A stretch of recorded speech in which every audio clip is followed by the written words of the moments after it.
Every club. Every day. The Global Sports Podcast Network. Hello and welcome to the next edition of the Daily Palace podcast, brought to you by the Global Sports Podcast Network. I'm joined today by our usual Palace expert, Dan Tanner. How you doing, mate? I'm doing all right. It's nice to be called an expert in something. There isn't much, but I'll take that one for the win, at least this week, and then next week. We'll see afterwards. We'll see what happens. Yeah, that's good to go in cautious, and then we'll see how the predictions turn out for Saturday's game. And we're also, as it's crossover Thursday, we're joined by a Man City expert in Jools. How you doing, mate? Yeah, also nice to be called an expert. Yeah, I'll take that off, Dan. Yeah, but yeah, definitely better spirits than we have been in most recent times for both of us, I assume. Yeah, that's right, mate. It's a pair of midweek victories for Man City and Palace, which I'm sure has given both of us a lift. We both came into those fixtures without a victory. Well, Palace on the road, we hadn't had a victory this season, and then you guys, obviously, I don't want to mention it too much, but the 7-match winless run came to an end with a 3-0 victory over Forest. So it's a good place to get started, actually, Jools. I just want to ask you, really, will that victory sort of give you guys a lift coming into Saturday, do you think? Or do you think there are some underlying issues with Guardiola? Definitely some underlying issues. You don't have a team with this amount of quality go winless for 7 games with 6 losses in that if there wasn't some real issues there, in terms of squad building and how the team is playing and confidence. But I think everyone knew that it was only a matter of time, right? You can't have that collection of some of the world's best players like that. Yes, Rodri's out. Yes, the squad's thin by design, so it's kind of City's fault as well. But if you have players like Kevin De Bruyne and Haaland in the team, surely it's a matter of time. And I think Kev made all the difference. So in answer to your question, yes, I think it will make a difference, but I don't think City are out of the woods by any means yet. Yeah, it's interesting that you mentioned De Bruyne there, because there were some question marks about him before the Forest game that I saw. People questioning his future and his commitment to the club. But I mean, we'll get on to players a bit later in the pod, but I'm not sure he's a player you can really question his desire and, obviously not his quality. So what did you make of his performance on Wednesday? Was it a kind of a turning point for him, do you reckon? I think it's purely down to fitness. I think whenever he's 100% fit, he's fantastic.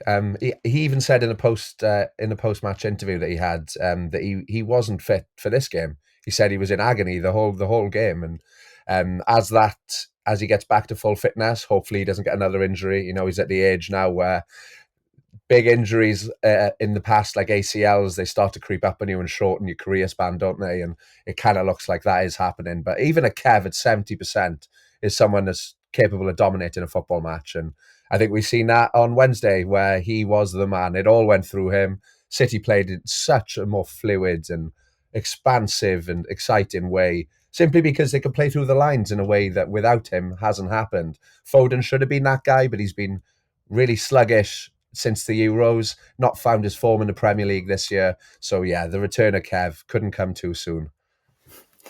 Yeah, it's a bit of a worry for Palace because, well, I've seen a few games at Selhurst in particular where he's torn us apart. So hopefully he's not coming into form just at the right time. And, those fitness issues maybe will come up again on Saturday. You're not the only person to say that. You're not the only football fan to say that. Don't worry. Yeah, I mean, it's him and Yaya Toure just give me nightmares, man. When you guys had him, he terrorised us as well. But we are Palace. We do get terrorised by a lot of people. Dan, we obviously had a 1-0 victory at Ipswich on Tuesday. It's our first away win of the season. We're in a bit of patchy form, few draws and a couple of losses as well. Do you think that run or that game against Ipswich will give us confidence going into Saturday? What are your thoughts? I definitely think it will give us confidence, especially the one against Ipswich and the one against Newcastle, where we on the pitch we were dominant in both games. We should have won the Newcastle one considerably more. I think I mentioned in the pod on Monday or something that they didn't have a single shot on goal, and they still managed to get a draw. So that's classic Palace football. But when we got a good result on against Ipswich, we got it away from home, largely dominated the game as well. So it should give us a lot of confidence. But you've also got to take into account the fixtures list that we've got over the next 3 weeks. And after we've got City, and then we got Arsenal a couple of times, and we got Brighton a couple of times, Brighton as well. So if we can keep the momentum going, I'll be happy. But it's going up against City that now have gotten their sort of a first win in sort of better part of a month as well. So they're going to be up for it too. So this could be very, very interesting game on the weekend. Yeah, that's right. The fixtures aren't looking too rosy for us at the moment. Yeah, like you said, Newcastle at home, tough game. Managed to get something from it. Ipswich away, they're picking up a bit of form. We've come out with 3 points. This will be a big test for us, no doubt. We have improved recently, but Man City at home after they've just comfortably beaten Nottingham Forest, who are a really good side this season, is going to be tricky for us. Jools, what are your thoughts on coming to Selhurst Park? A lot of teams say it's a tough place to come and play. But what are your kind of feelings about this fixture and playing at Selhurst Park? I don't think Palace have ever been an easy team to play, home or away, but at Selhurst particularly. City obviously have a pretty strong record at Selhurst Park, and you guys are pretty good at the Etihad, which is weird. But because I don't think there's many teams in world football that have a good record as you guys at the Etihad. In the last 6, you've only lost twice, which doesn't sound that good, but it really is at the Etihad, isn't it? So Selhurst Park, City unbeaten there in the last 9 games, winning 7 of them. But it's never an easy match, absolutely. You just got to look through the last 5 or 6 years, see some of the great moments. Elise getting a 95th minute equaliser, and that Andros Townsend goal was fantastic as well. And I'm sure anyone listening to this podcast has seen that goal, but if you haven't, go watch it immediately, because oh my God, amazing. From the City side as well. We need to see what we're watching out for. We have mentioned that goal many, many times on this podcast, so we know all about it. Or maybe I need to just push the City guys towards it as well then, so they don't miss out too. But, I think a confident City shouldn't be afraid of going to any ground in world football. So it's just a case of whether that consistency will stay. If we can play anywhere near as good as Wednesday, then yeah, of course I back City to win. But you guys have got your tails up a bit at the moment too. So yeah, it could be a really pivotal game for how the rest of the season goes for both teams. Yeah, you're absolutely right there.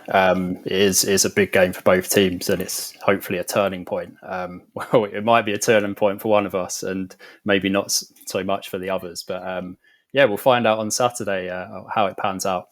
We're just going to take a quick break, and then we'll be back after that to discuss some of the key players coming up in this fixture. Here at Global Sports Podcast Network, we spent a lot of time selecting our delivery platform. Zencastr came out the clear winner.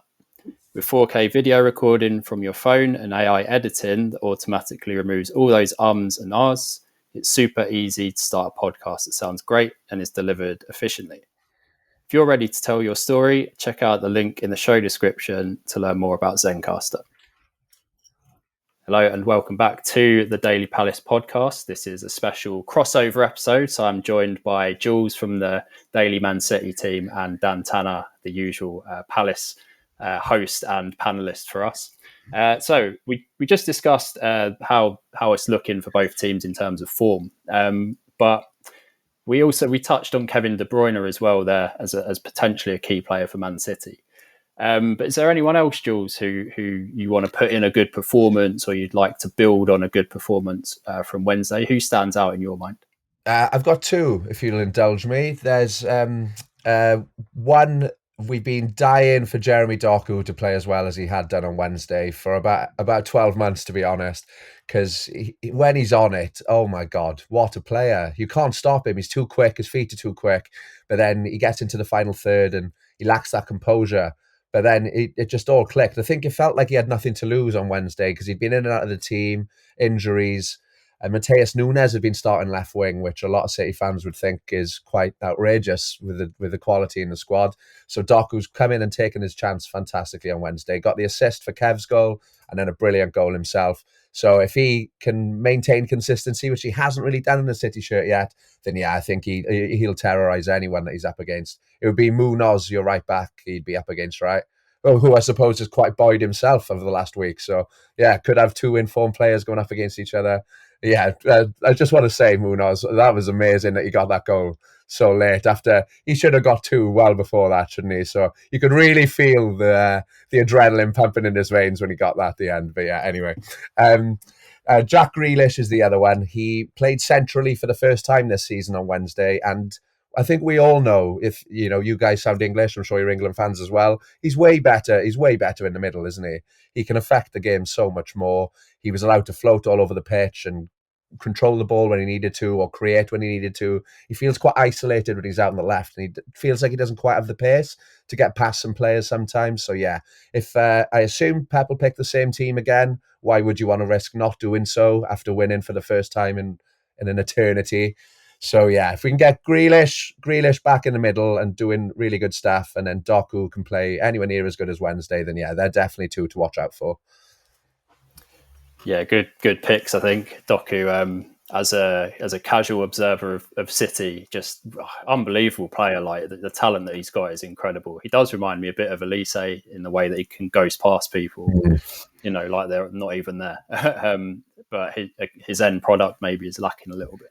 Grealish as well, man. Like, yeah, don't know what's happened to him. Like, what has Pep done to him?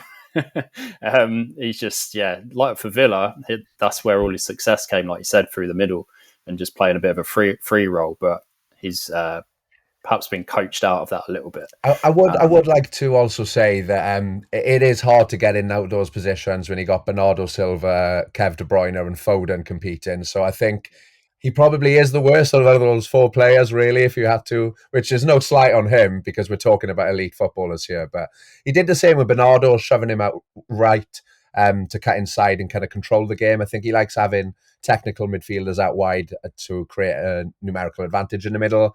And it did work in the treble season, but when it's not all going well, he does look like a full-on figure by himself out there, doesn't he? Anyway. Yeah, you're right. Yeah, he does. And he's a confidence player, isn't he? You can tell. If he gets a goal or an assist, his tail's up and he's unplayable on his day. Dan, from talking about more controlled football of City to the more harem-scarum direct play of Palace, is there anyone? Obviously, Mateta got his goal at Ipswich, where he bullied the Ipswich defence and slammed it into the net, which classic Jean-Philippe that. But is there anyone else, or does Mateta sort of stand out as a key player for us in this game? Mateta's definitely going to be one of the key players. He's now on form. He's got a goal, so he's going to be up for it. But I don't think he's going to be able to bully the Man City defence as well as he did against Ipswich. They are not going to give him an inch. He's going to have to work for every blade of grass. Same way, Eze is probably going to have to. Is another one that's going to be one of our key players. Which yet again, he had a nice game against Ipswich. Got the assist, got a nice sort of pass for Mateta's goal. But being the technical player, he's going to be having to fight off a lot of fairly physical Man City players, especially in that central midfield, because he kind of likes to move around quite a bit. So they're going to be the ones up front, and in the defence, it's got to be Gahey. He has to be the backfield general almost. He's going to have to deal with one of the sort of freaks of nature when it comes to sort of centre forwards. So they're going to have to work as an absolute sort of a team to kind of corral him. And Henderson has got to get lucky again, like he did against Ipswich, and it's sort of even to a point against Newcastle a couple of times. So those will be my key players for sort of against City. But these guys are going to have to work like they've never worked before against sort of a City that is going to be raring to go. They've got their first win in a bit, and they're going to be absolutely up for this. Yeah, spot on. I think our defence will be cut under the microscope on Saturday, and we have had a few mistakes in us this season, which have cost us maybe 5 or 6 goals throughout the campaign, which is a bit of a worry. We were good against Ipswich, like Dan, you mentioned earlier in the pod. Against Newcastle, didn't concede a shot on target, but this will be a different challenge, and we do have to be on it. And I think Gehi is the one who will try and marshal us through this game. I love him, by the way. I think Yeah. he's amazing, isn't he? He is great. He is a top quality centre back. I think I've really started to grow. He's started to grow on me the last couple of years since he made his England debut and everything. He started to really sort of announce himself on the world stage. So it's like it's nice that it's coming from Palace for a change. Yeah, he's got it all. He's got it all, I think.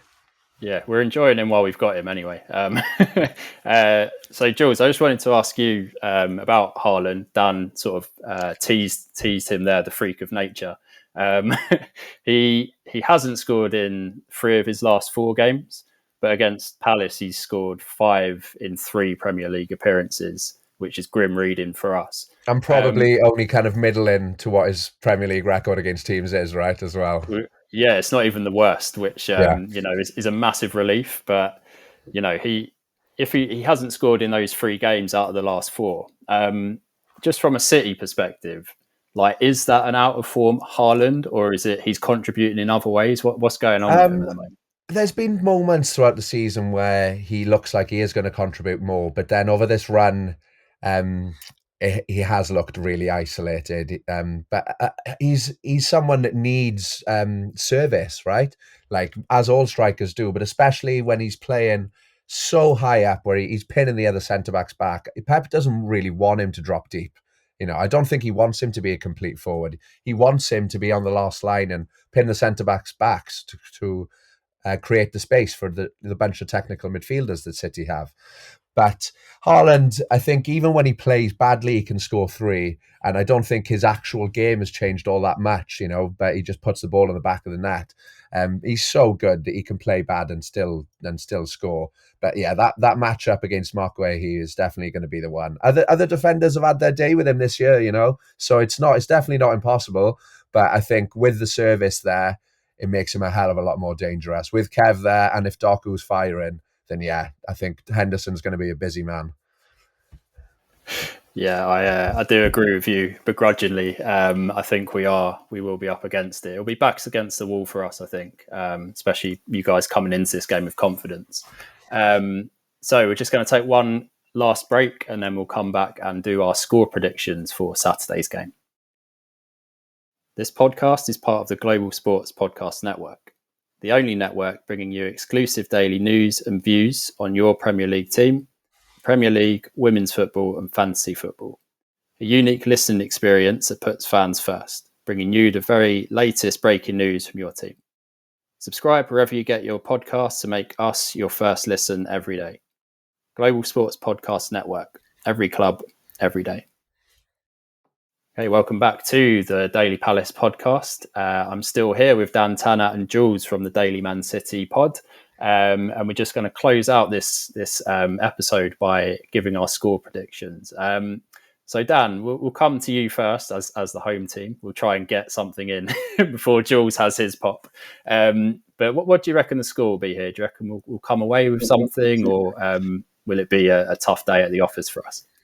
I think it's going to be a tough day at the office. I can't see it really being anything other than sort of sitting back and having to defend for most of it and have to try and get a counter-attack goal, which we are quite good at in the last couple of weeks. So we might be able to nick something, especially if City kind of start cruising and they kind of start giving away sort of very silly little passes like they had one against Forest where you would have put your house on Wood scoring that one.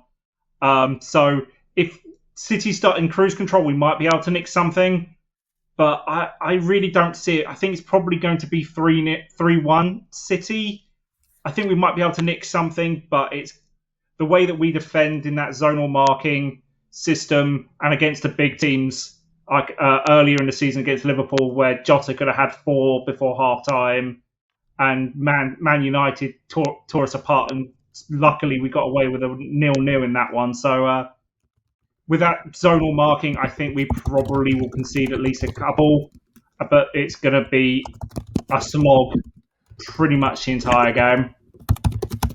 Yeah, I think it's going to be a bit of a tricky day at the office for us, for sure. I can see this one going one of two ways. Like, there could be a lot of goals, could be end to end.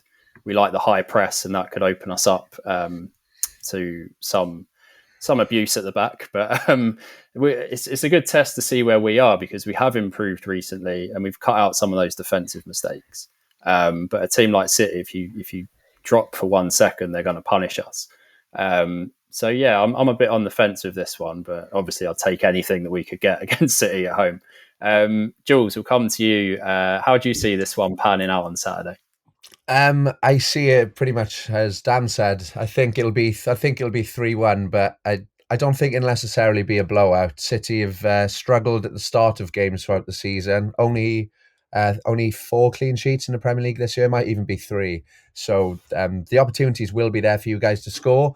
Your attack has been the weakest part of you so far this season. Only 18 goals conceded, which is less than City, by the way. But I think up front is where you've been struggling, isn't it? Where Eze hasn't really been able to take all the burden of Elise leaving by himself. Kamada has not done anywhere near as much as he looked like he was going to as well, because I thought he was a very good player at Frankfurt anyway. So I don't think you'll have enough in the tank to score more than 1, but I do see Mateta probably getting 1, and I do think that with Kev back, City will be able to create enough chances to get 3 goals, I think. So 3-1 City. Yeah, I think that's a fair shout all round, 3-1. I'm going to go for a 1-1 just to try and bring something to the Palace listeners to cling on to. A little bit of optimism, yeah. It's totally doable. This isn't the same City. Like, yes, they played well against Forest in midweek, but for the last month and a half, like, every team has nearly outplayed them or created more chances or capitalized on mistakes. So it's there. It is there for the taking. If you guys are about like 95%, you'll have opportunities, and that's all it takes sometimes. Yeah, I mean, we do this season alone as well. Like, we've drawn with United at home. Liverpool was 1-0, but we had chances to get back into that game. A couple of great saves from Kelleher towards the end kept them in it, really. And like we do tend to go for it at home against the bigger teams, which I don't know whether that's a good or a bad thing, but it sometimes pays off. But I think after your result in midweek, I struggled to see us coming away with this. I think you'll be up for it. I think Pep will iron out a few mistakes and use this as a building block. So yeah, I'm not massively optimistic about my 1-1 even, but we'll see what happens.